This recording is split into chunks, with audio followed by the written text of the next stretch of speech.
Welcome viewers. அது சரியாக ஜனவரி 2, 2017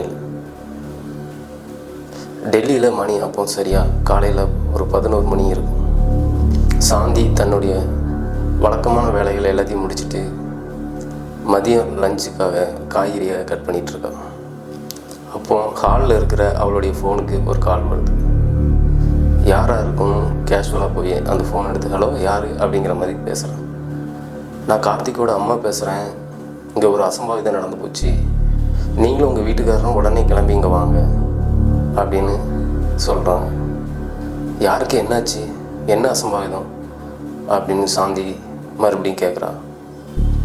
நீங்கள் நேரில் வாங்க அப்படின்னு சொல்லி அந்த கால் வந்து கட் ஆகுது. இவா பதட்டமான இதில் உடனே தன்னுடைய ஹஸ்பண்டுக்கு கால் பண்ணுறான். என்னாச்சு, கார்த்திகோட அம்மா இப்படி வந்து கால் பண்ணி அசம்பாவிதம் நடந்து போச்சுன்னு சொல்கிறாங்க அப்படின்னு. அதுக்கு அவருடைய கணவர் ராஜசேகர், நீ ஒன்றும் பயப்படாத, நான் கார்த்திக்கு ஃபோன் பண்ணி என்னாச்சுன்னு விசாரிச்சுக்கிறேன், நீ தைரியமாக இரு அப்படின்னு சொல்லி அடுத்த செகண்டே கார்த்திக்கு கால் பண்ணுறாரு ராஜசேகர். என்னாச்சு, அங்கே ஏதோ அசம்பாவிதம்னு உங்கள் அம்மா ஃபோன் பண்ணாங்களே அப்படின்னு.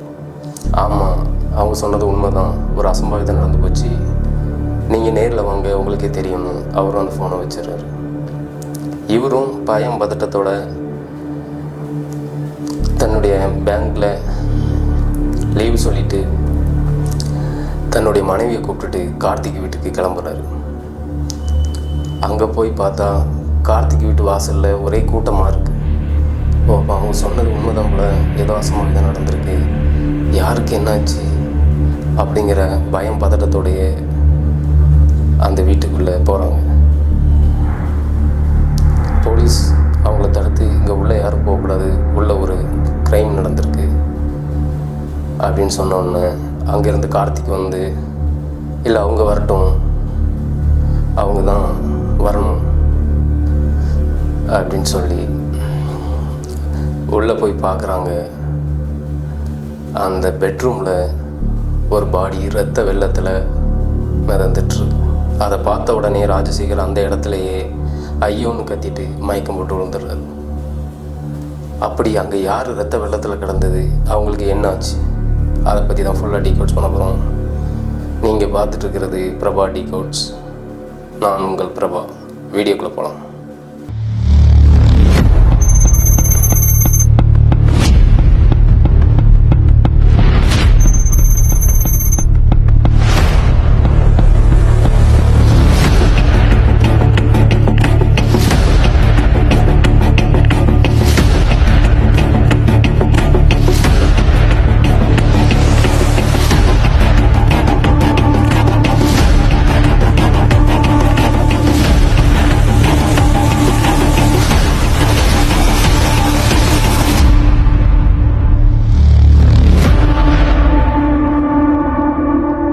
சில வருடங்களுக்கு முன்பு டெல்லியில் இருக்கிற லால்கோட்டுங்கிற இடத்துல சாந்தி ராஜசேகர் அப்படிங்கிற ஒரு தம்பதியினருக்கு 25 வயது மதிக்கத்தக்க கீதாங்கிற ஒரு பொண்ணு.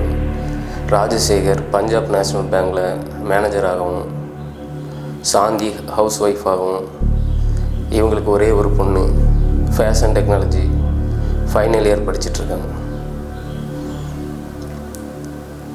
இவங்களுடைய வாழ்க்கை ரொம்ப சந்தோஷமாக போயிட்டுருக்கு. ஒரு நாள் காலையில் கீதா காலேஜுக்கு கிளம்பிட்டு இருக்கும்போது ரொம்ப என்றைக்குமே இல்லாத அளவுக்கு ரொம்ப ஒரு சூட்டிப்பாக அன்னைக்கு கிளம்பிட்டு இருந்தான். வீட்டில் சாப்பாடு கூட சரியாக சாப்பிடாம, அம்மா எனக்கு லேட் ஆகுது, நான் காலேஜுக்கு கிளம்புறேன்னு சொல்லி ரொம்ப ஆர்வத்தோடு கிளம்பிட்டு இருந்தான். ஒரு ஆட்டோவில் அவள் காலேஜுக்கு கிளம்பிட்டு இருக்கா. அந்த ஆட்டோ தன்னுடைய காலேஜையும் தாண்டி பக்கத்தில் இருக்கிற ஒரு ரெஸ்டாரண்ட்டுக்கு போகுது.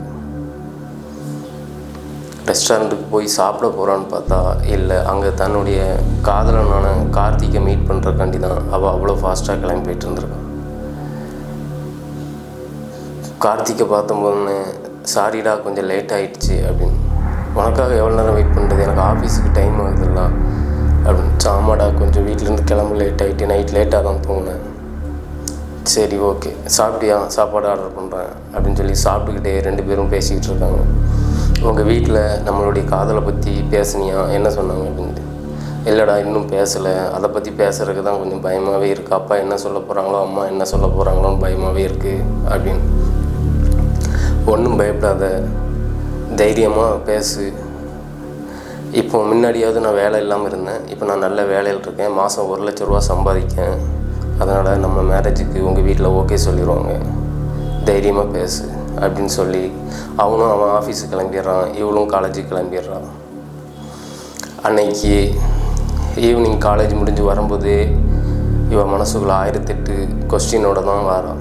அப்போ கேட்டால் அப்போ ஓகே சொல்லுவாங்களா இல்லை நோ சொல்லுவாங்களா, அப்படி நோ சொன்னால் என்ன பண்ணுறது அப்படிங்கிற பல யோசனையோடைய காலேஜ் முடிஞ்சு வீட்டுக்கு வந்துட்டு தன்னுடைய பெட்ரூமில் உட்காந்து யோசிச்சுட்ருக்கான். அப்போ அவங்க அம்மா கையில் ஒரு டீயோட, நீ காலையில் போகும்போதும் அம்மாவுக்கு ஹெல்ப் பண்ண மாட்டேங்க, ஈவினிங் வந்தும் அம்மாவுக்கு ஹெல்ப் பண்ண மாட்டேங்க, உன்னை சீக்கிரமாக மேரேஜ் பண்ணி கொடுத்துட வேண்டியதான், நீ போகிற வீட்டில் போனால் தான் எல்லா வேலையும் பார்ப்பேன் அப்படிங்கிற மாதிரி அவங்களுக்குள்ளே கேஷுவலாக பேசிகிட்டு இருக்காங்க.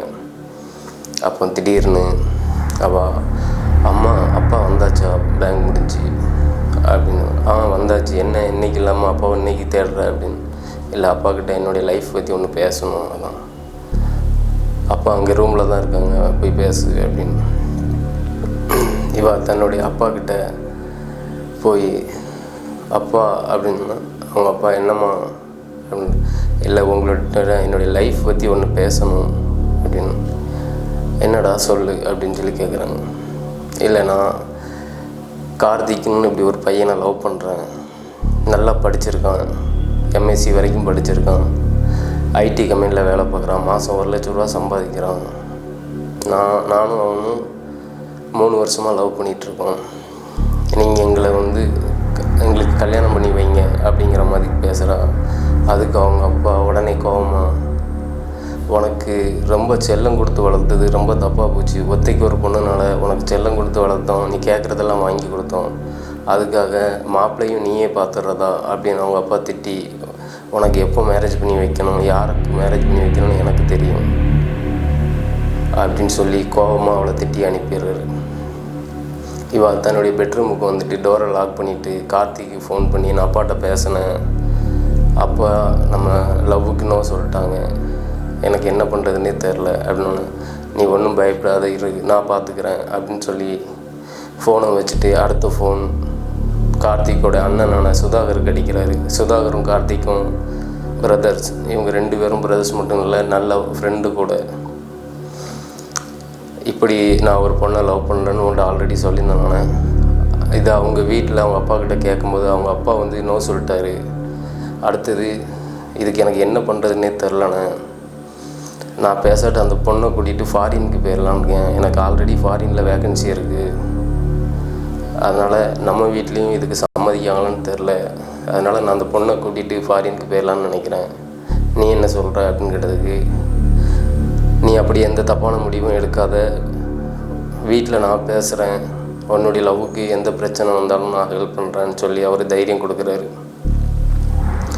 அதே மாதிரி கார்த்திக் மறுபடியும் கீதாட்ட சொல்லி, மறுபடியும் நீங்கள் உங்கள் அப்பா அம்மா கிட்ட பேசு, முடியாதுன்னு சொல்லிட்டாங்கன்னா அடுத்தது நான் பார்த்துக்கிறேன்னு சொல்லி மறுபடியும் கீதா அவங்க அப்பா அம்மா கிட்ட அடுத்த நாளே பேசுகிறான். அதுக்கு அவங்க அப்பா மறுபடியும் திட்டி அடிக்க கை வாங்குறாரு. இன்னொரு தடவை இதை பற்றி பேசுனா நான் இதாக மனுஷனாகவே இருக்க மாட்டேன் அப்படின்னு சொல்லி அவங்க அப்பா மறுபடியும் திட்டி விடுறாரு. இதை மறுபடியும் கார்த்திக்கிட்ட ஃபோன் பண்ணி சொன்னோன்னே கார்த்திக் வேறு எந்த பிரச்சனையும் இல்லை, நம்ம ஓடி போய் ரெஜிஸ்டர் மேரேஜ் பண்ணிக்கலான்னு முடிவு பண்ணுறாங்க. இதே மாதிரி அதுக்கு அடுத்த நாள் ரெஜிஸ்டர் மேரேஜ் பண்ணிக்கிட்டு கார்த்திக்கோட வீட்டில் சந்தோஷமாக வாழ தொடங்குறாங்க. இவங்களுடைய லைஃப் ஸ்டார்டிங்லலாம் நல்லா ஸ்மூத்தாக ஜாலியாக போயிட்டுருக்கு. மேரேஜ் ஆகி ஒரு சில மாதங்கள்லேயே கீதாவுக்கு கார்த்திக் வீட்டில் இருந்து பிரச்சனைகள்லாம் ஆரம்பிக்குது. அப்படி என்ன பிரச்சனைன்னு பார்த்தீங்கன்னா, சுதாகருடைய மனைவியான விமலாவுக்கும் கீதாவுக்கும் அடிக்கடி வாக்குவாதங்கள், சண்டைகள் வருது. இவள் செய்கிற வேலைகள் அவள் குறை சொல்லிக்கிட்டே இருக்கிற மாதிரியும்,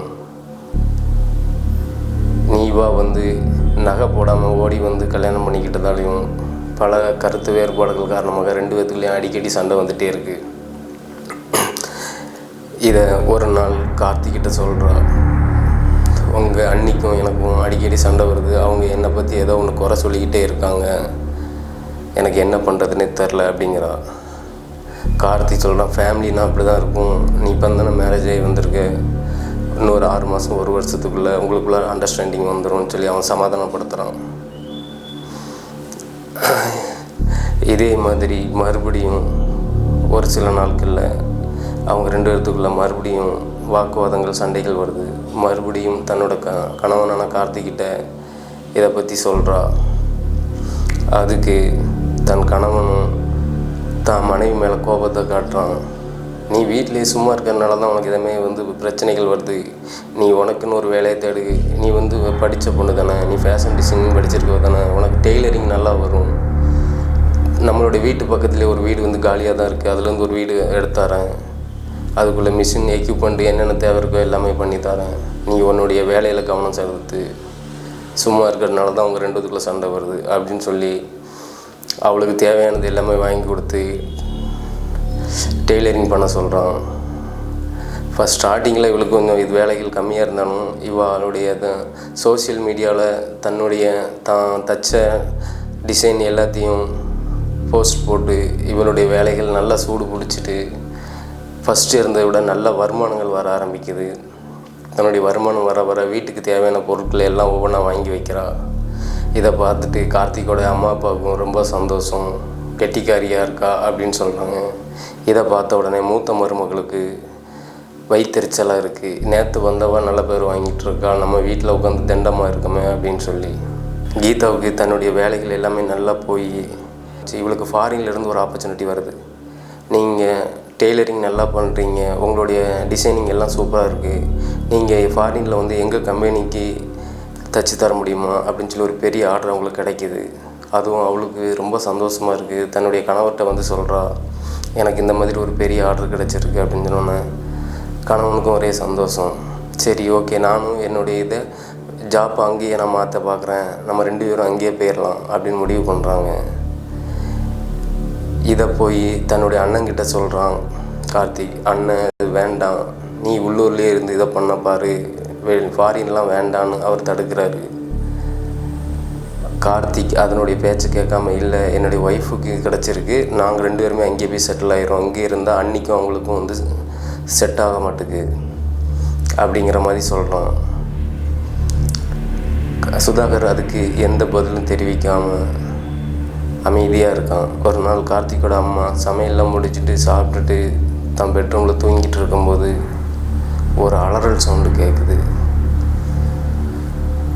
என்ன அலறல் சவுண்டு அப்படின்னு அவங்க கதவை திறந்து வெளியே பார்த்தா ஹாலில் சுதாகர் ரத்தம் சொட்ட சொட்ட ஒரு கத்தியோடு நின்றுட்டுருக்கான். டேய் என்னாச்சு, என்ன பண்ணிட்டு நிற்கிறேன்னு அவங்க அம்மா கேட்க, இல்லைம்மா எல்லா பிரச்சனையும் சால்வ் ஆகிட்டு, அவளை கொன்னுட்டேன், இனி என் தம்பி என் கூடவே இங்கே நம்ம வீட்டிலே இருப்பாம்மா, நீ போலீஸுக்கு ஃபோன் பண்ணு சொல்லிட்டு ஹாலில் இருந்த சோபாவில் போய் உட்கார்றான். கார்த்திகோட அம்மா அந்த ரத்தம் வடிஞ்ச இடத்த நோக்கி அப்படியே போகிறாங்க. அது கீதாவுடைய பெட்ரூமுக்கு போகுது. அங்கே உள்ளே போய் பார்த்தா கீதா ரத்த வெள்ளத்தில் இறந்து கிடக்கிறத பார்த்து ஐயோன்னு கத்துறான். கத்திக்கிட்டு மறுபடியும் ஹாலுக்கு ஓடி ஏன் இப்படி பண்ண அப்படின்னு சுதாகரை பார்த்து கார்த்திகோட அம்மா கேட்குறாங்க. அதுக்கு ஆமாம், நான் 2 பேர்கிட்டையும் எவ்வளவோ சொல்லி பார்த்துட்டேன், நீங்கள் 2 பேரும் ஃபாரின் போகக்கூடாது அப்படின்னு. 2 பேருமே அதை கேட்குற மாதிரி இல்லை, எனக்கு என் தம்பியை பிரிஞ்சு இருக்க முடியாது, அதுக்காக தான் இப்படி பண்ணேன் அப்படின்னு அவன் சொல்கிறான். அவங்க அம்மா ஃபோன் எடுத்து கீதாவுடைய அம்மாவுக்கு கால் பண்ணுறாங்க. நடந்த விஷயத்த நேரில் சொல்கிறதுக்காக நீங்கள் நேரில் கூப்பிட்றாங்க. அவங்க 2 பேரும் சாந்தியும் சாந்தியோடைய கணவருமான ராஜசேகரும் 2 பேரும் இங்கே இதை பார்த்துட்டு அலறி அடித்து துடிதுடிச்சு போகிறாங்க. இதை பண்ணது, இந்த கொடூரமான சம்பவத்தை பண்ணது யார் அப்படின்னு சொன்னோன்னே அங்கே போலீஸ் இன்ஸ்பெக்டர் ராகவன், இந்த கொடூரமான சம்பவத்தை பண்ணது உங்கள் மருமகனுடைய அண்ணன், அதாவது கார்த்திகோட அண்ணன் சுதாகர் தான் சொல்கிறாங்க. அவங்க 2 பேருமே இதை நம்ப மாட்டேங்காங்க. தான் பொண்ணு இங்கே வந்து வாழ்ந்துட்டு இருக்கும்போது எனக்கு ஒரு அண்ணன் கிடச்சிட்டான், கூட பிறக்காத ஒரு அண்ணன் கிடச்சிட்டான், எனக்கு நல்லா கேரிங்காக பார்த்துக்கிறாங்க, எனக்கு இந்த வீட்டில் என் ஹஸ்பண்டுக்கு அடுத்தாப்புல இவங்க தான் நல்லா சப்போர்ட்டாக இருக்காங்கன்னு சொல்லி அவள் எங்ககிட்ட அடிக்கடி சொல்லியிருக்கா. அப்படி இருக்க சுதாகர் ஏன் கீதாவை கொல்லணும் அப்படின்னு கேட்கும்போது, சுதாகர் அரெஸ்ட் பண்ணப்பட்ட போது அவர் வாக்குமூலமாக சொல்கிறாரு, என்னுடைய தம்பியை இவ என்கிட்ட இருந்து பிரிச்சிடக்கூடாதுன்னுக்காக தான் அவங்க காதலுக்கு நான் ஃபுல் சப்போர்ட் பண்ணி கல்யாணம் பண்ணி எங்கள் வீட்டிலேயே வச்சுருந்தேன். இப்போ இவளுக்கு வேலை கிடைச்சிருக்கு அப்படின்னால இவங்க ஃபாரின் போகிறத என்னால் ஏற்றுக்கொள்ள முடியல, என் தம்பி என் கூடவே இருக்கணும், அதுக்காக தான் இதை பண்ணுன்னு சொல்லி அவர் ஸ்டேட்மெண்ட் கொடுக்குறாரு. இதை கேட்ட உடனே சாந்தியும் ராஜசேகரும் துடிதுடிச்சு போகிறாங்க. தம்பி மேலே உள்ள பாசத்துக்காக என் பொண்ணை ஏன் இப்படி கொடூரமாக கொள்ளணும் அப்படின்னு. லாஸ்ட்டில் சுதாகரை கோர்ட்டில் ஆஜர் பண்ணி அவருக்கு 14 வருஷம் சிறை தண்டனை கிடைக்குது. இந்த கேஸில் எனக்கு ஒன்று தான் புரியல, உங்கள் தம்பி மேலே உங்களுக்கு அளவுக்கு அதிகமான பாசம் இருக்குது அப்படின்னா ஓகே, அது எப்படி வேணாலும், ஆனால் அதுக்காக தம்பியோடைய மனைவியை ஏன் இப்படி வந்து துடிதுடிக்க கொள்ளணும்னு எனக்கு ஒன்றும் புரியலை. இந்த கேஸ் 2017 டெல்லியிலேயே பெரும் பேசும் பொருளாக இருந்துச்சு. தம்பி மேலே வச்சிருக்க பாசத்தினால தம்பியோடைய ஒய்ஃபை இப்படி துடிதுடிச்சு வெட்டி கொன்ன இந்த அரக்கனை நம்ம என்ன சொல்கிறது. Thank you friends. இந்த மாதிரி க்ரைம் கேஸ் ஹாரர் வீடியோலாம் பார்க்குறதுக்கு நம்ம சேனலை சப்ஸ்கிரைப் பண்ணி வச்சுக்கோங்க. இந்த வீடியோ பிடிச்சிருந்துச்சுன்னா ஒரு லைக் போடுங்க. நீங்கள் கொடுக்குற ஒவ்வொரு லைக்கும் ஒவ்வொரு சப்ஸ்கிரைபும் எனக்கு மோட்டிவேட்டாக இருக்கும் அடுத்தடுத்த வீடியோ நான் மேக் பண்ணுறேன். Thank you friend.